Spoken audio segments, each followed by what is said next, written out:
Hello students. Today we are going to discuss about next part of the respiration जिसमें अपन complete करने वाले aerobic respiration. तो aerobic respiration anaerobic respiration का difference तो समझ में आ गया ना। चलिए, one is the aerobic respiration. Aerobic respiration क्या होता है इसको देखिए। पहले तो बताओ एरोबिक रेस्पिरेशन कहाँ होगा? दो मॉलिक्यूल के बीच में, सेल के बीच में, सेल के अंदर। तो ये इसको बोलते इंट्रामोलिकुलर, सेल के अंदर होता है, इसलिए नाम है इंट्रामोलिकुलर रेस्पिरेशन। ठीक। अब एनारोबिक रेस्पिरेशन इज कंप्लीटेड, इसके जो स्टेप्स होते हैं वो होते हैं फोर स्टेप। देखिए कौन कौन से। One is the glycolysis. पहला केस है glycolysis. Glycolysis occur in cytoplasm. अब ग्लाइकोलाइसिस का जो एंड प्रोडक्ट है, देखिए एंड प्रोडक्ट, ग्लाइकोलाइसिस का जो एंड प्रोडक्ट है वो होता है पायरुविक एसिड फ्रॉम ग्लूकोज। देखिए ग्लाइकोलाइसिस में होगा क्या? इन ग्लाइकोलाइसिस में one molecule of the glucose convert into the two molecule of pyruvic acid. ये पहला स्टेप हुआ। This is the glycolysis. ये ग्लाइकोलाइसिस है स्टेप वन। चलो ये स्टेप टू। स्टेप टू ये होगा कि अब इस पायरुविक एसिड को कन्वर्ट किया जाएगा एसिटाइल को एंजाइम ए में। तो ये स्टेप नंबर है B. Step number B, this is the link reaction. ये लिंक रिएक्शन है। ठीक है। लिंक रिएक्शन में क्या होता है? ये जो पायरुविक एसिड बनता है ना, इसको कन्वर्ट किया जाता है एसिटाइल को एंजाइम ए में। Right, acetyl co enzyme A है। अब उसके बाद acetyl co enzyme A enter in mitochondria. तो माइटोकॉन्ड्रिया में स्टेप क्रेब्स साइकिल। ये क्रेब्स साइकिल होती है। क्रेब्स साइकिल में देखिए क्या होता है, एसिटाइल को एंजाइम ए होता है, ये लास्ट में ऑक्सीडाइज होता है और इससे प्रोड्यूस होते हैं क्या? एटीपी। ये है ए स्टेप है। अब एटीपी प्रोड्यूस होने के साथ साथ में क्रेब्स साइकिल कहाँ होगी? In mitochondria. अब माइटोकॉन्ड्रिया में देखिए क्या होगा माइटोकॉन्ड्रिया के अंदर, या चलो ये अपन ऊपर की तरफ लिखते हैं, अपने पास जगह हो रही है। ये कहाँ होती है? In mitochondria. अब इस माइटोकॉन्ड्रिया में ही अगला जो फोर्थ स्टेप है इसका means electron transportation, electron transport system, इसको बोलते हैं ऑक्सीडेटिव फॉस्फोराइलेशन। तो ये एक्चुअल में ये भी फोर्थ स्टेप माइटोकॉन्ड्रिया में होगा। तो अपन यहाँ पे फोर्थ स्टेप इन माइटोकॉन्ड्रिया में ही होगा और ये माइटोकॉन्ड्रिया के अंदर फोर्थ स्टेप है इलेक्ट्रॉन ट्रांसपोर्ट सिस्टम। इसमें एटीपी सिंथेसाइज होते हैं। ये भी किसके अंदर होगा? Also occur in the mitochondria. Final ये इलेक्ट्रॉन ट्रांसपोर्ट सिस्टम है। तो इसमें electron accepted by the oxygen and oxygen bind with the hydrogen to form H2। ये है, ये स्टेप है। देखिए इसको अपन को पढ़ना है पूरे को। Step one glycolysis, step two link reaction, step third Krebs cycle and ETS both occur in the mitochondria. Right. अब पहला स्टेप इसका जो है वो है ग्लाइकोलाइसिस।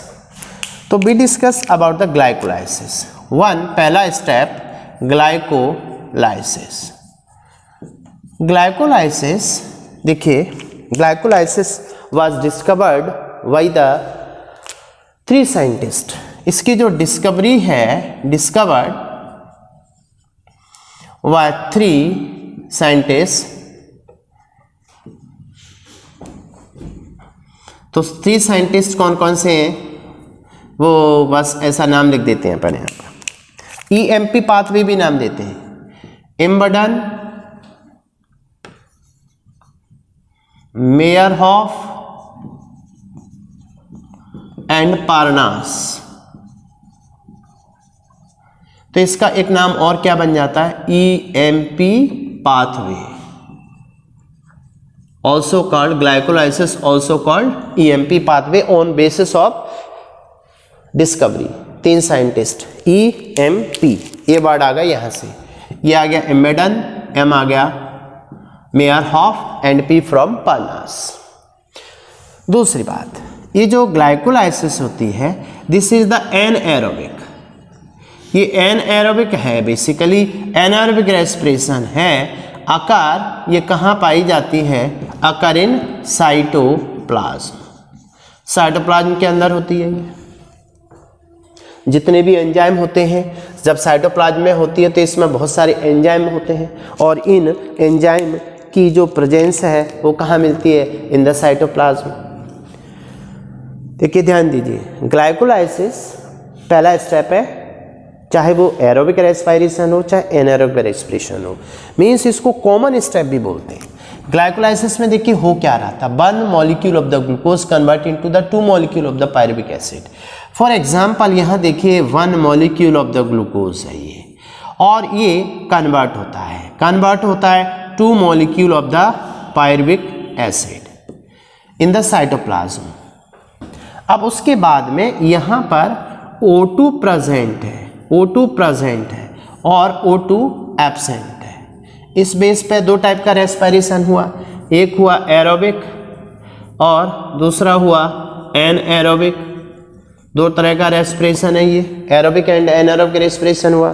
तो इस बेस पे क्वेश्चन बनता है कि ग्लाइकोलाइसिस, ये जो है ग्लाइकोलाइसिस अकर इन साइटोप्लाज्म, और इस साइटोप्लाज्म में इसके लिए सभी एंजाइम प्रेजेंट होंगे। तो glycolysis is the common step of the aerobic and, देखिए ये जो 2 molecule of the pyruvic acid, ये दोनों में एंटर करता है, चाहे एरोबिक हो चाहे एनारोबिक हो। इसलिए क्वेश्चन बना glycolysis is a common step of aerobic and anaerobic respiration, right, anaerobic respiration. इतनी बात समझ में आ रही है। अब दूसरी बात देखें इसमें क्या हो सकता है। ग्लाइकोलाइसिस में देखिए क्या होता है, ग्लाइकोलाइसिस जो साइटोप्लाज्म में होती है ये कंप्लीटेड इन 10 स्टेप। इसके अभी अपन डायग्राम में 10 स्टेप देखेंगे। 10 स्टेप में देखें, 10 स्टेप में से ये इंपॉर्टेंट पार्ट है, और ये 10 स्टेप में से 1, 3, ये जो पहला और तीसरा स्टेप होता है इसमें ATP यूज होते हैं। इनमें ATP का क्या होता है, खर्च होते हैं, ATP यूज।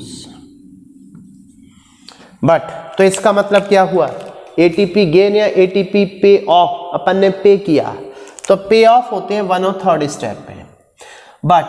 बट इसी में बात करें कि स्टेप नंबर 7 और स्टेप नंबर 10, इसमें ATP गेन होते हैं, ठीक है। मींस इसमें होता है इन्वेस्टमेंट, यानी 2 स्टेप में होती है। पहला होता है इन्वेस्टमेंट स्टेप, दूसरा होता है गेनिंग स्टेप। तो 7th और 10th स्टेप में अपन को ATP मिलेगा, ये अपन आगे इसको प्रूव करेंगे। अभी एक और इंपॉर्टेंट इसमें क्वेश्चन आता है, step number 1st, step number 3rd and step number 10। इसके जो 3 स्टेप होते हैं 1, 3, 10, ये होते हैं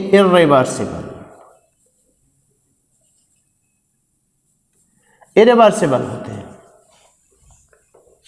बाकी के सभी रिवर्सिबल होते हैं। तो अपन ने इसकी एक बेसिक समरी बनानी, ठीक है ना। अच्छा, एक और अभी अपन देखेंगे इस प्रोसेस में क्या और होता है। इस प्रोसेस में अब यहां देखें अपन, तो ये जो इसके 10 स्टेप होते हैं, 10 स्टेप में कौन कौन से स्टेप कहां कहां पर किस टाइप से होता है। तो इसके लिए अपन क्या करते हैं, इतना पार्ट इसको रिमूव करते हैं, ठीक है। अब इसमें इस प्रोसेस में देखिए 10 स्टेप कौन कौन से होते हैं और इनसे अपने को क्या क्या मिल सकता है, ठीक है ना, समझो जरा। देखिए पहले अपन क्या करें, स्टेप लिखते हैं और उनमें कौन से एंजाइम यूज होते हैं, कहाँ कहाँ पे एटीपी खर्च होते हैं, कहाँ कहाँ पे NADH ऑक्सीडाइज होता है, ठीक है। देखिए पहला केस इसमें Na, अभी अपन बात करेंगे इसमें पूरी प्रोसेस में। तो ये मान के चलो अपन यहाँ से स्टार्ट करें इसको 1 2 3 4 5, फिर उसके बाद में ये 5 स्टेप में यहाँ जाएगा 6 7 8 9 और 10। चल अपने 10 स्टेप पूरे हो जाएंगे। देखिए कैसे। सबसे पहले अपन देखें तो ग्लूकोज का 1 मॉलिक्यूल कन्वर्ट होता है 2 molecule of the pyruvic acid, फिर उसके बाद में एसिटाइल कोएंजाइम में रिएक्शन होती है। क्रेब्स साइकिल में यहाँ पे क्या प्रोड्यूस होते हैं, एटीपी, और इसका जो 4th स्टेप है यहीं से लगा हुआ वो अपना डी स्टेप हो जाएगा, इलेक्ट्रॉन ट्रांसपोर्ट। वो छोड़िए, इधर आ जाओ। अब देखो सबसे पहले इसमें कैसे याद रखोगे, 1 is the glucose convert into, यानी एक्टिवेशन होगा ग्लूकोज 6 फॉस्फेट, ठीक है। ग्लूकोज 6 फॉस्फेट आइसोमराइज होगा, ये बनेगा फ्रक्टोज 6 फॉस्फेट, ठीक है। फ्रक्टोज 6 फॉस्फेट, फिर आगे देखिए स्टेप, पहला स्टेप ये हुआ, दूसरा स्टेप ये हुआ, फिर तीसरा स्टेप हुआ, इसमें एटीपी लग रहा था। थर्ड स्टेप में क्या हो रहा था, एटीपी लगेगा तो ये बनेगा फ्रक्टोज 1,6 बाई फॉस्फेट, ठीक है। Fructose 1,6 by phosphate, step 1 step 2 step 3, 3 step हो गए। बता, पहले स्टेप, पहले अपने को ये पता होना चाहिए कौन किस में कन्वर्ट हो रहा है। पहले राउंड में ये हेडिंग खत्म करो। अब उसके बाद फ्रक्टोज 1,6 डाइफॉस्फेट बाइफॉस्फेट बन गया। अब फ्रक्टोज 1,6 बाइफॉस्फेट जो बनेगा, इसके बाद में 4th स्टेप में क्या होगा, ये ब्रेक होगा भाई 6 कार्बन, अभी मैं बता रहा हूं, ये ब्रेक होगा। तो ब्रेक होकर के ये बनाएगा, एक तरफ तो बनाएगा, देखिए 6 कार्बन वाला होता है, तो इससे बनता है 3 फॉस्फोग्लिसरल्डिहाइड, 3 फॉस्फोग्लिसरल्डिहाइड, ठीक है। तो इसको लिख लेंगे 3PGAL, ठीक है ना, ये 3 फॉस्फोग्लिसरल्डिहाइड है। और दूसरा 3 कार्बन का एक और बनेगा DAHU। DHU का मतलब है डाईहाइड्रो एसिटाइल फॉस्फेट, DHAP मतलब डाईहाइड्रो एसिटाइल फॉस्फेट, ठीक है। अब आप देखिए, अब 3 फॉस्फोग्लिसरल्डिहाइड, ये स्टेप नंबर हो गया 4th। ये आपस में कन्वर्ट एक दूसरे में रिवर्सिबल प्रोसेस है, ठीक है। ये हो गया 5th। अब 6th स्टेप में देखो, 3 फॉस्फोग्लिसरल्डिहाइड, ये कन्वर्ट होगा किसमें, ग्लिसरिक एसिड में। तो सबसे पहले ये कन्वर्ट होता है 3 फॉस्फोग्लिसरल्डिहाइड कन्वर्ट, अब एटीपी फिर से लेगा यहाँ पे, तो ये कन्वर्ट हो रहा है 3, देखिए ये कन्वर्ट होगा यहाँ पर 1,3 बाई डाई फॉस्फोग्लिसरिक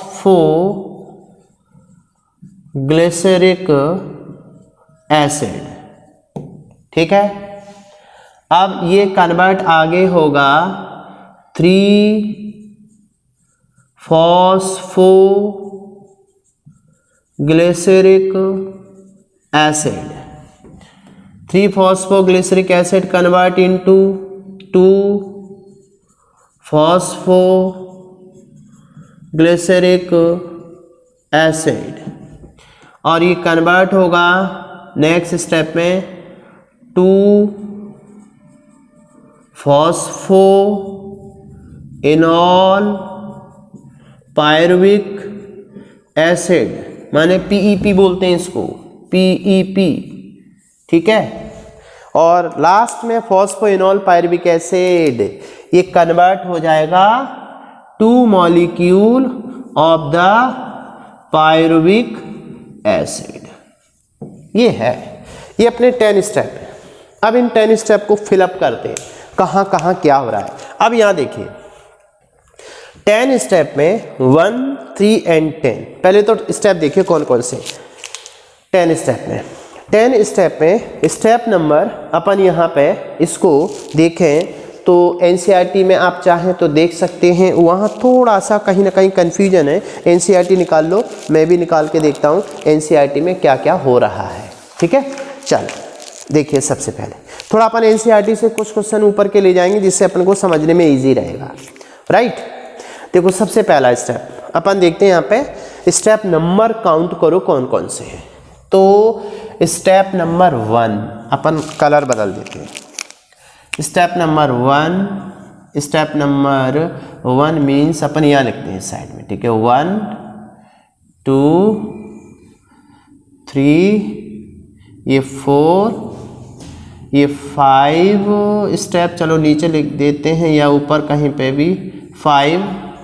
ये स्टेप नंबर है अपना 6, यहाँ लिखते हैं, जैसे कुछ लिखना होगा अपन को।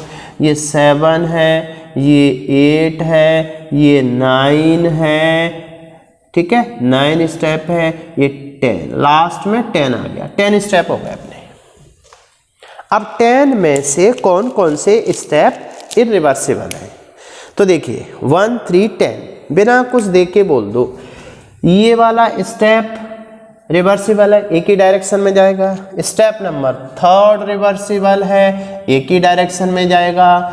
और स्टेप नंबर 10 हो गया, 3 हो गया, और कौन सा 1, ये वाला। एक बार ग्लूकोज एक्टिव हो गया, इस साइकिल में एंटर कर गया ग्लाइकोलाइसिस में, तो उसे आप वापस नहीं ले पाएंगे। 3 स्टेप कैसे हो गए इरिवर्सिबल, राइट। अब 1/3 ये होते हैं एटीपी यूज्ड, और कौन से एंजाइम। तो देखिए स्टेप नंबर 1 की अपन बात करें, यहाँ फोकस करना। अपन यहाँ पे एनसीईआरटी की थोड़ी मदद ले लो, आप लोगों के पास डायग्राम नहीं है तो डायग्राम का वहाँ पे यूज कर लो। देखिए पहला स्टेप जो है, step number 1 is the activation of the glucose, या इसी को बोलते हैं फॉस्फोराइलेशन। फॉस्फोराइलेशन, ठीक है ना। स्टेप नंबर 1 है, इस स्टेप नंबर 1 को नाम देते हैं फॉस्फोराइलेशन, या इसी को बोलते हैं और एक्टिवेशन ऑफ ग्लूकोज। ग्लूकोज का एक्टिवेशन हो रहा है, ये स्टेप नंबर 1 है अपना, ये वाला। इस स्टेप नंबर 1 में देखिए क्या होगा, वहां पे देखो यहाँ पर एक्चुअल में स्टेप नंबर 1 में एटीपी का यूज होगा, और इस एटीपी से फॉस्फेट निकलेगा, फॉस्फेट निकल के बनाएगा ये एडीपी। तो अब यह फॉस्फेट इसमें यूज हो गया, ये वाला फॉस्फेट, ट्राइफॉस्फेट थे, यहाँ पे डाइफॉस्फेट रह गया, एक फॉस्फेट रिलीज हुआ, ग्लूकोज एक्टिव हो गया, तो बन गया ग्लूकोज 6 फॉस्फेट। क्योंकि ये जो ग्लूकोज है, इस ग्लूकोज को देखें तो इसमें 1, 2, 3, 4, 5 एंड 6, 6 कार्बन है, C6H12। तो इनमें से 6th नंबर का जो कार्बन है, इस पे क्या हो गया, ये फॉस्फेट जुड़ गया, तो बन गया ग्लूकोज 6 फॉस्फेट। एक्टिवेशन हो गया, एनर्जाइज हो गया ग्लूकोज, और यहाँ मूव कर गया, एंटर कर गया साइकिल में, तो यहाँ एंजाइम लगेगा हेक्सोकाइनेज, राइट। ये पहला स्टेप क्लियर हुआ। Step 1 is the activation of glucose या फॉस्फोराइलेशन, क्लियर हो गया। अब यहाँ पर हेक्सोकाइनेज ये काम करेगा in presence of magnesium. Magnesium क्या, कोफैक्टर की तरह काम करता है। स्टेप 1 इज द फॉस्फोराइलेशन या एक्टिवेशन ऑफ ग्लूकोज, जिसमें ग्लूकोज का एक्टिवेशन होगा। इसके लिए फॉस्फेट चाहिए, वो एटीपी से मिलेगा। एक एटीपी यहाँ पे कंजप्शन हो गया, इसका मतलब है एटीपी यहाँ यूज हुआ पहले स्टेप पे, जिससे ग्लूकोज एक्टिव होकर के ग्लूकोज 6 फॉस्फेट में कन्वर्ट हो गया। अब ये स्टेप पहला, ये वाला पहला स्टेप कैसा है? रिवर्सिबल। बाकी के सभी स्टेप एक्चुअल में ऐसे हैं, ये देखिए ये भी ऐसा है, मतलब सभी के सभी स्टेप कैसे हैं? रिवर्सिबल हैं दोस्तों। ये भी है, ये स्टेप भी रिवर्सिबल है, ये स्टेप भी रिवर्सिबल है, ये स्टेप भी रिवर्सिबल है, ये स्टेप भी रिवर्सिबल है। बाकी के सभी स्टेप रिवर्सिबल होंगे एक्सेप्ट कौन कौन सा? Accept first, third and 10th, right. ये क्लियर हो रहा है पॉइंट? अपने को सारे क्वेश्चन डायग्राम से निकालने की कोशिश करनी है, ये वाले पॉइंट सॉल्व करने यहाँ पे। अब स्टेप नंबर 2 देखिए क्या है? Isomerisation. Glucose 6 phosphate convert into the fructose 6 phosphate. तो स्टेप नंबर 2 है आइसोमराइजेशन। ये आइसोमराइजेशन हुआ, स्टेप नंबर 2 आ गया ये, राइट, जो कि कैसा है? रिवर्सिबल है। अब फ्रक्टोज 1,6 फॉस्फेट। अब देखिए यहाँ पे थर्ड स्टेप में फिर से एक और, ये भी, इसमें भी कितने कार्बन होंगे? 6 कार्बन है इसमें भी 6 कार्बन है। फोकस करते ये कार्बन का नंबर, और ग्लूकोज में तो C6 होता ही होता है। अब आया फ्रक्टोज 6 फॉस्फेट, तो इसमें ये भी 6 कार्बन है, इसमें भी 6 कार्बन होंगे। देखिए ये कैसा होगा? कार्बन 1 2 3 4 5 6, और इसमें पहले कार्बन पे फॉस्फेट है, 6 कार्बन पे फॉस्फेट है। तो अब नाम क्या देना पड़ेगा? 1 पे है फॉस्फेट, 6 पे है फॉस्फेट, तो 1 6 2 फॉस्फेट है तो बाई फॉस्फेट। अब इस पे जब फॉस्फेट हो गए तो इसमें एनर्जी, ये फॉस्फेट, दूसरा फॉस्फेट आया कहाँ से होगा? एटीपी से। अब ये एटीपी देखिए कैसे खर्च हुआ? थर्ड स्टेप में एटीपी फिर से खर्च हुआ, और एटीपी से बन गया एडीपी, और यहाँ पर जो एक फॉस्फेट रिलीज हुआ होगा वो फॉस्फेट इधर चला गया होगा। अब यहाँ पर एंजाइम कौन सा लगेगा वो देखिए इस स्टेप में। यहाँ पर लगेगा फॉस्फोफ्रक्टोकाइनेज।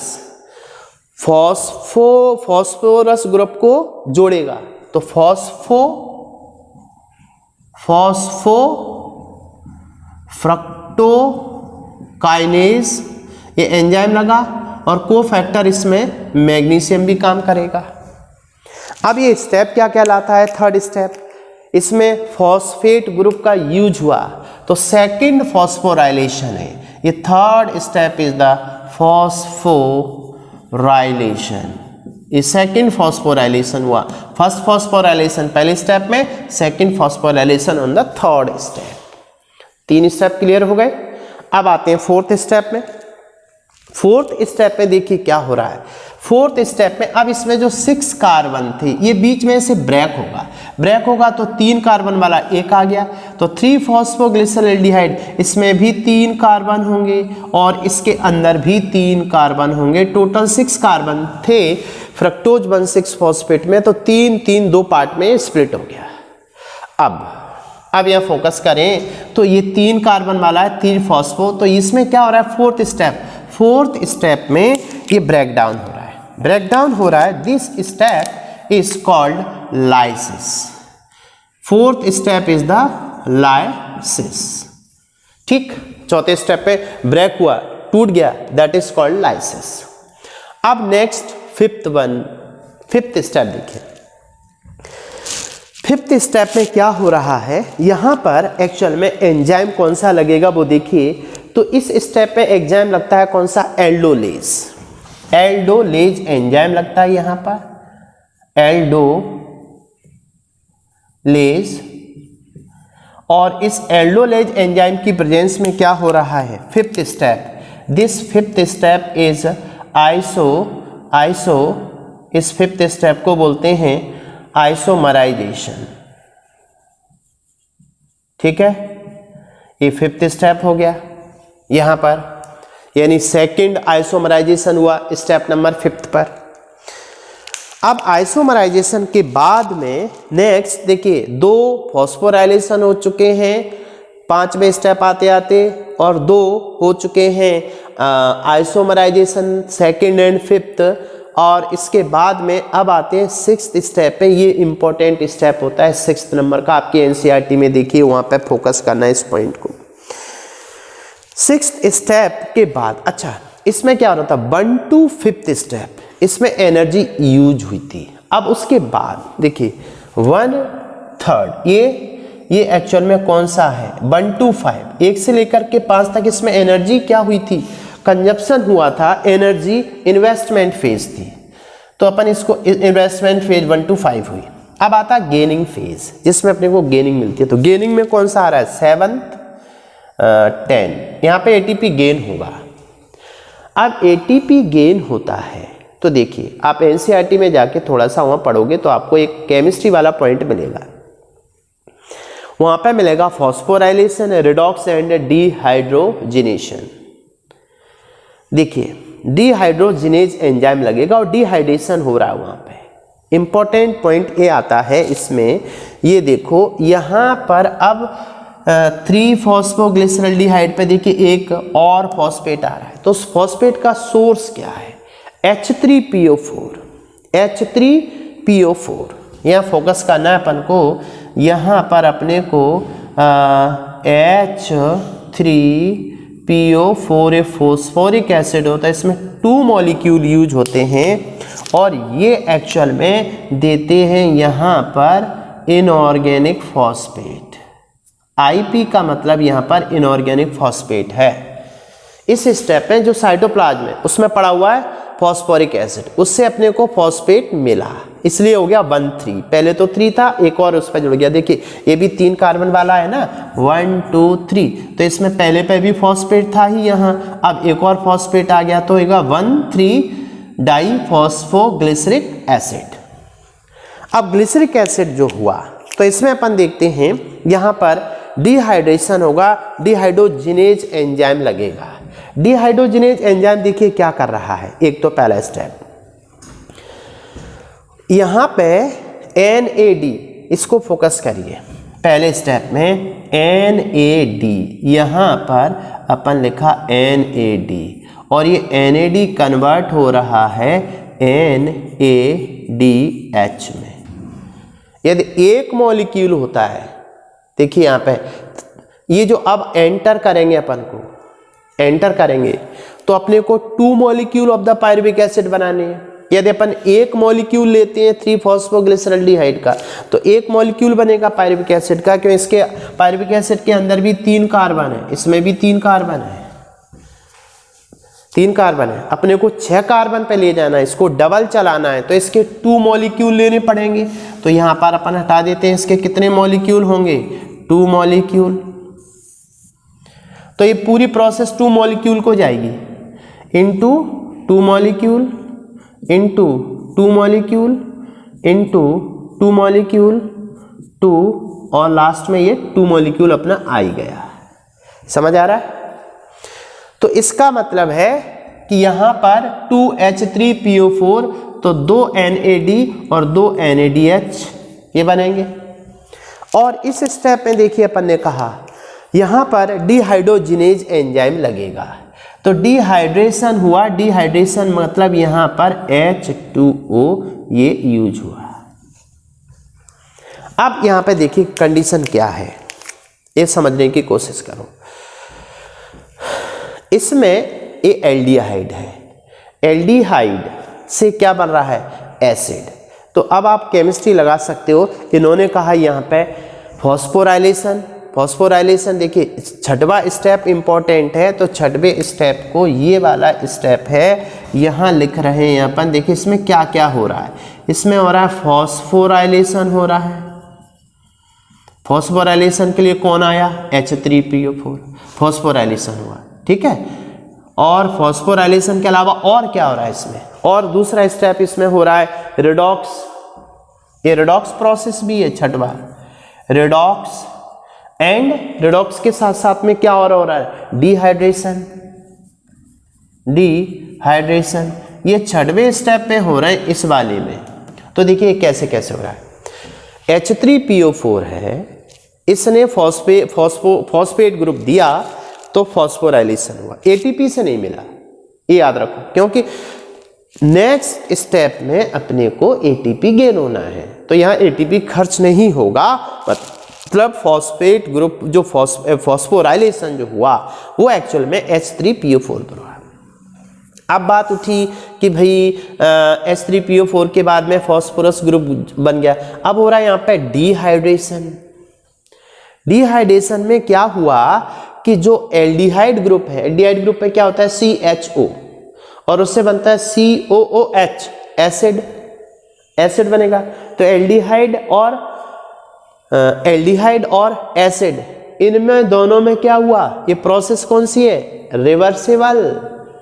ठीक है, चलो बताओ, तुमको बताना है, कुछ बच्चे क्लास में भी बैठे हैं, बताओ एल्डिहाइड है तो एल्डिहाइड का क्या हो तब एसिड बने, CHO से COOH बने तब बताएं क्या होगा, रिडक्शन। श्योर, सोच लो। मतलब इन्होंने कहा है CHO ग्रुप है, CHO, तो इस पे COOH और आ जाए, मतलब O ऐड हो रहा है इसमें, तो O का ऐड होना,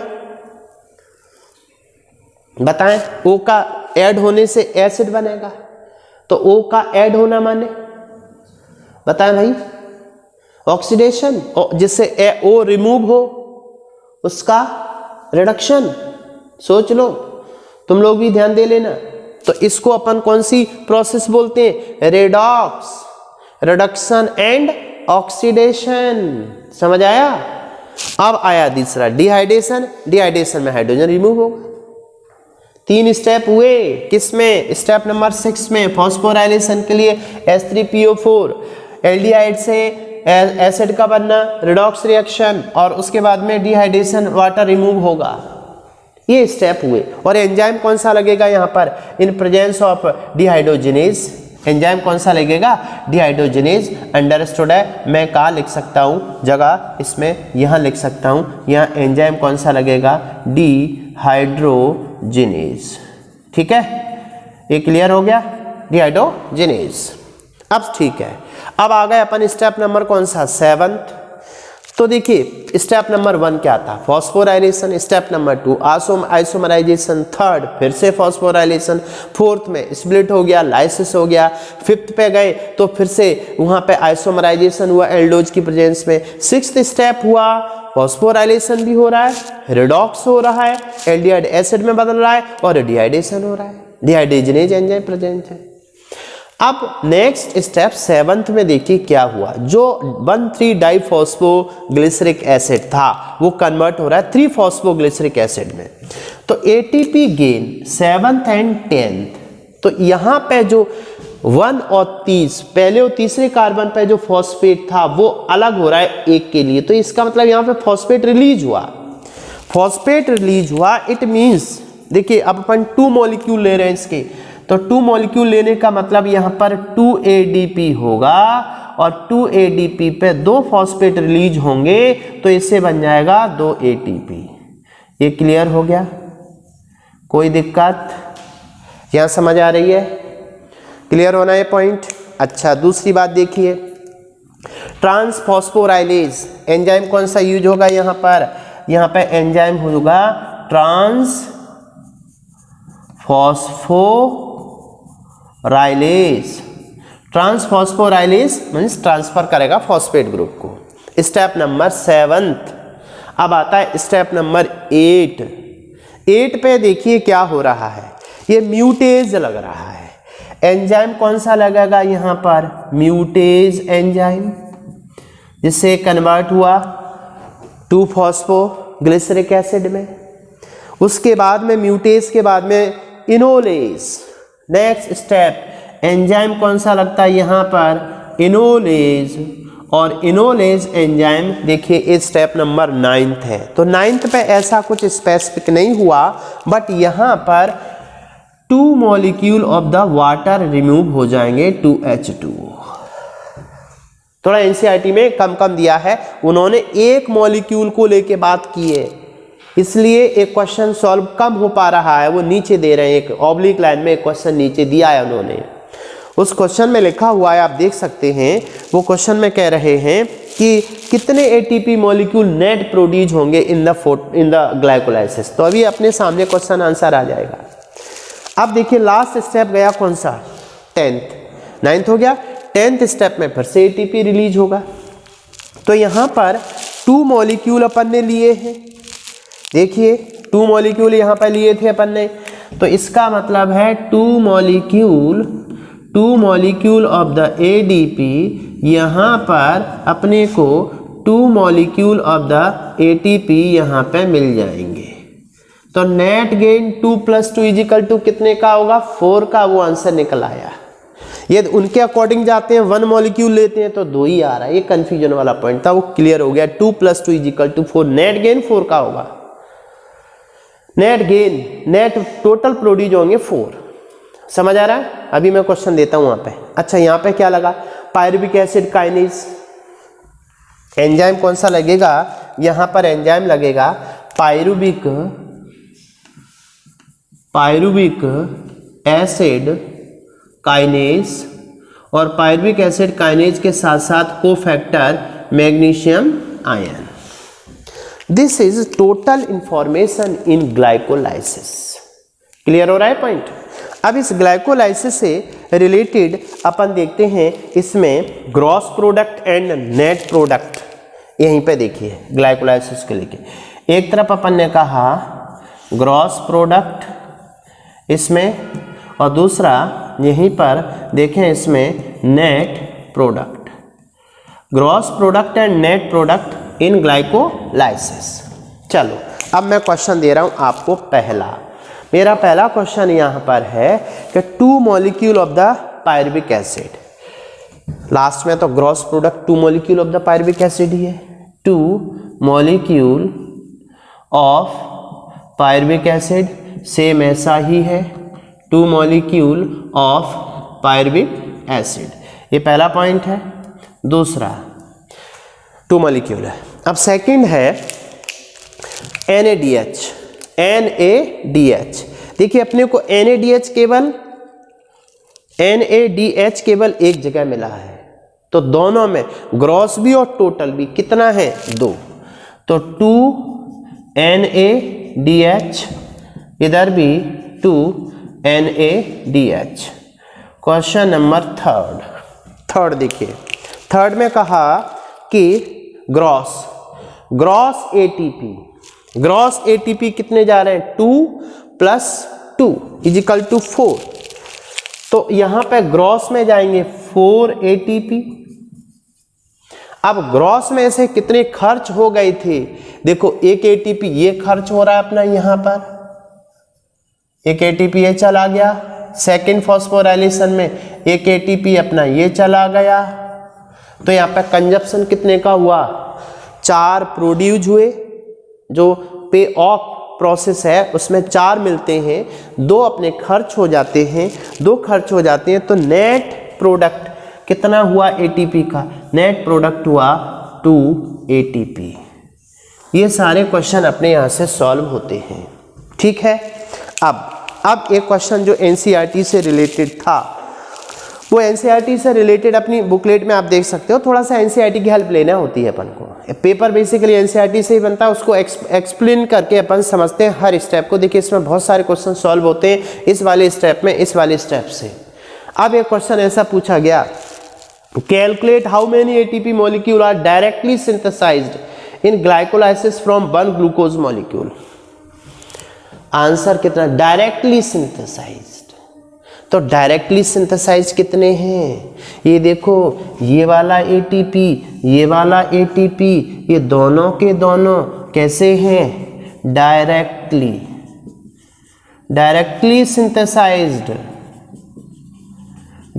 सिंथेसाइज्ड ATP कितने, 4 ATP। आंसर आ गया अपना 4। जो अपना नीचे NCERT में क्वेश्चन दिया हुआ है उसका आंसर है 444। समझ गए ना, ये था NCERT से रिलेटेड हर एक पॉइंट क्लियर हो गया अपना। अब अपन देखें, देखिए यहाँ पर फोकस करें इस वाले प्रोसेस में।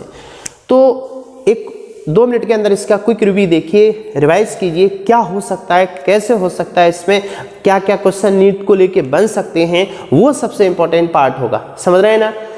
इसमें सबसे ज़्यादा अपने को क्या याद रखना है, सबसे ज़्यादा इंपॉर्टेंट याद रखना है डायग्राम। डायग्राम याद हो गया, समझ लो सब कुछ ऑल इज वेल है। डायग्राम इज इक्वल टू कितने स्टेप, 10 स्टेप। फटाफट याद करो 10 स्टेप में से कौन कौन से इरिवर्सिबल स्टेप हैं, क्लियर आंसर रखा हुआ है 1/3 10, बाकी के रिवर्सिबल है। स्टेप नंबर 6 मोस्ट इंपॉर्टेंट है। 6th स्टेप में क्या हुआ था, रिडॉक्स प्रोसेस हुई थी। इसमें फॉस्फोराइलेशन के लिए ग्रुप कहाँ से आया था, फॉस्फेट, फॉस्फोरिक H3PO4 से, फॉस्फोरिक एसिड से, साथ में डिहाइड्रेशन भी हुआ। अब इस प्रोसेस के अलावा पहले स्टेप, पहले और थर्ड में क्या होते हैं, एटीपी खर्च होते हैं। तो दो एटीपी खर्च हो गए, डायरेक्ट सिंथेसाइज हुए थे 4, तो ग्रॉस 4 है, इसमें से 2 यूज हो गए, तो नेट प्रोडक्ट कितने का है, 2 एटीपी का। क्लियर है ना, ग्लाइकोलाइसिस, ठीक है ना। इससे रिलेटेड इसके बाद सेकंड स्टेप अपना लिंक रिएक्शन को, इसको अपन नेक्स्ट स्टेप में देखेंगे, अगले वीडियो में देखेंगे। ओके, चलिए।